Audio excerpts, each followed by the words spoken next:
Emperor Kanmu, the 50th Emperor of Japan. The year is 784 and the capital has just moved to Nagaoka. In the last video, I said he worked on Nagaoka for 10 years. You know, after giving all of that money, all of that time, blood, sweat, tears, what made him decide to move the capital again? But why would Emperor Kanmu do that? Historians offer us 3 reasons. So let's go through them.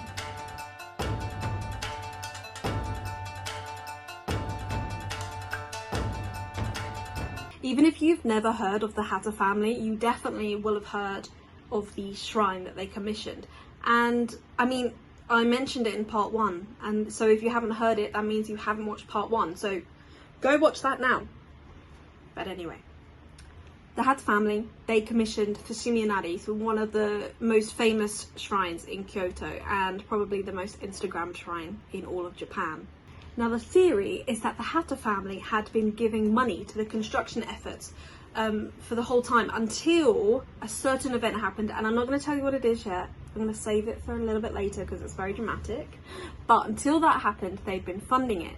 Then, after said event, they withdrew their money and they sort of pushed to move the capital a little bit closer to where they were based, which was the Kyoto Basin. Plus, as Goethem writes, a document dating from 873 states that more than 5% of the temple grounds of the Koryuji, the clan temple of the Hatter family, was requisitioned at the time of the construction of Heian and incorporated into the capital.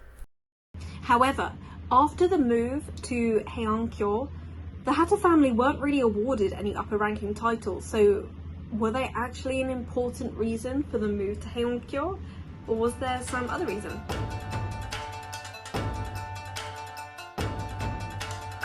Flooding. Apparently the weather at the time of construction was insane. It was just rain and floods, and it's right next to a river. Archaeologists have found lots of dried mud and like footprints, evidence of human life at the site that have been preserved since then. So it shows it must have been a pretty muddy and wet working conditions for the poor people struggling to build the capital. Goethem notes that between 799 and 882, the historical records refer to flood damage along the Kadano River 11 times. That's crazy. But flooding doesn't have as much drama as the next reason.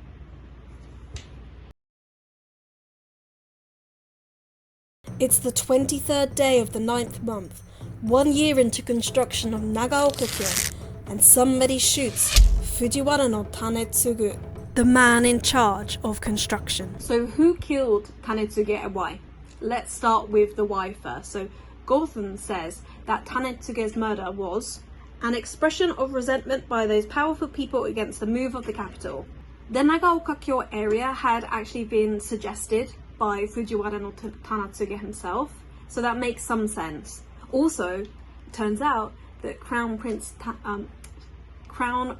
Sawara, who is Emperor Kanmu's brother, was not the best of friends with Fujiwara no Tanetsuge.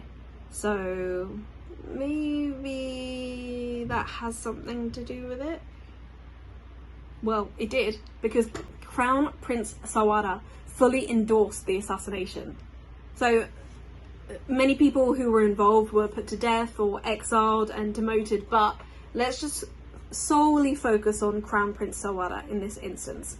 Emperor Kanmu removed Sawara's imperial status and exiled him to Awajishima, which has some really good fried squid that I tried recently, but that's unrelated to this story. So Sawara is on the way to Awajishima, but he doesn't make it all the way. He dies. He refuses to eat, and so he dies of starvation. He was adamant that he had nothing to do with it, but you know,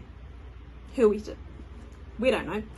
So he died en route, but his remains were actually carried all the way to Awajishima, so he got to the place that he was exiled to. That is when his vengeful spirit began to cause trouble. Before I list off all of the bad things that occurred after Sawara's death, I just want to make it clear that the reason for abandoning Nagaoka-kyo is most likely the flooding problem. After Sawada died in 785, construction still continued for another 9 years, so flooding seems to be the most likely reason. But I mean, who knows? Maybe the angry spirit of Crown Prince Sawada, maybe he plagued the site in the form of flooding. Maybe he caused it. Anyway, let's look at all the things that occurred after his death.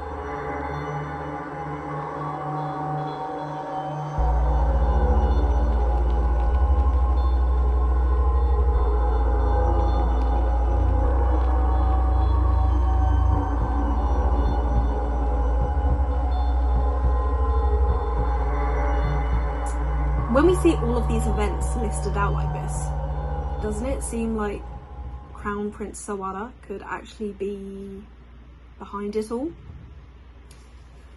Who knows? I don't. But, you know, to dissuade any further cursed events from happening, a shrine was actually made, and sorry, I keep hitting the desk. A shrine was actually made in his name, and it is, wait, let me Google because I've forgotten where it is. So the main one is in Kyoto. Sudo Shrine?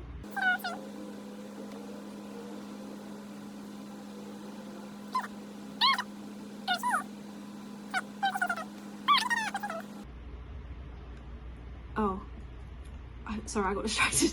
Okay, anyway, they built a temple for him. Sorry, they built a shrine for him. It's not the only one in Japan, but it was another way for Kanmu to try and placate Sawada's anger. The year is 794 and Emperor Kanmu has finally moved the capital for a second time, and this time is much more successful than the first. Emperor Kanmu is 58 at the time and is 13 years into his reign with 12 years left to go before his death. Now we've gone through the Nagaoka-kyo story, let's move on to a little bit of Emperor Kanmu's politics. There are 4 important elements for us to discuss. Number 1, the emeshi. Number 2, the Ritsuryo, I can't say this, I'm sorry, Ritsuryo system. Number 3, the Kageyushi. And number 4, the declining finances. It's not an extensive list, but it'll just be a good introduction to Emperor Kanmu and his way of doing things. So in the northern regions, there was an indigenous group called the Emeshi. Putting it plain and simple, the Heian government were trying to colonize the northern areas to try and unify the whole country. These battles were going on for years, decades, and around the early 800s, that's when Atarui, the general, was captured. He was brought down to Heian and he was killed. And that sort of marks the end of the great battle to subdue the northern barbarians. And I do this because it's just like colonization. That marks the end, and this was like a massive deal for Emperor Kanmu. They saw it as completely done. I mean, it wasn't done because the Emeshi continued to fight, but anyway, we'll stop here for now. This is a whole other video and a really long story, so we'll just bookmark that for later. The next one is the Ritsuryo system, and Emperor Kanmu tried to re-establish this. Again, this is going to be saved for another video because it's like a whole massive topic, but basically it's a legal system based on the Chinese legal system. Just wait, because I need to do more research on this, because the chapter in the Cambridge history of Japan, wait, let me show you, look at this, the chapter in here about the Ritsuryo system is it's very dense, and I'm trying to understand it all, so please just bear with me. I'll have to make another video, if not for people watching, but for my own sake, so that I understand what they're talking about. The next one is the Kageyushi, and this is a department that Emperor Kanmu set up.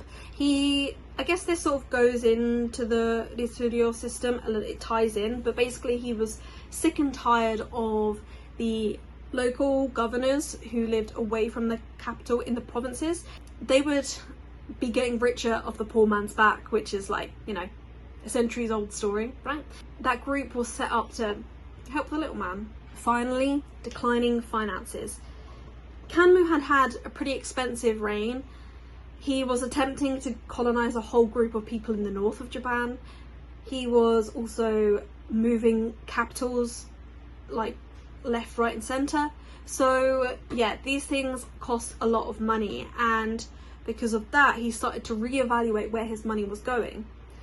He eventually called off the construction of Heian Kyo, and it was never truly finished. It was originally meant to be a much bigger size. Emperor Kanmu fathered at least 35 children, and amongst that litter of nobility, 3 of those went on to be emperors. There was Emperor Heian, who was formerly Crown Prince Ate, and he was a prince who suffered a sickness at the cause of Crown Prince Saware's curse. Then is Emperor Saga, and then finally Emperor Jinna. If you find yourself in Kyoto, it's worth taking a stop at Fushimi Momoyama Castle. The castle is great. I love it. It's beautiful. But actually, if you walk about 5 minutes away from the castle, you can find yourself somewhere really important. Emperor Kanmu died 1,220 years ago, and yet I am able to stand here in front of his mausoleum. I know about his family legacy, his political power. I don't know about him. What were his thoughts, his feelings? What did he like? It's the true pain of being a historian. Thank you for watching. If you're ever nearby in Kyoto, why not come and pay respects to the man who fathered Kyoto? Thank you for watching. Goodbye.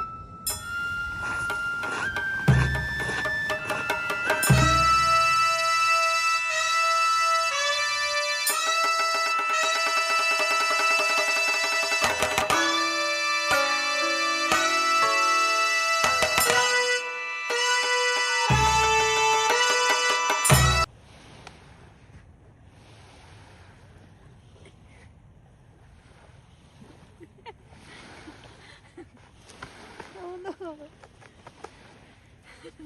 Okay, arigato.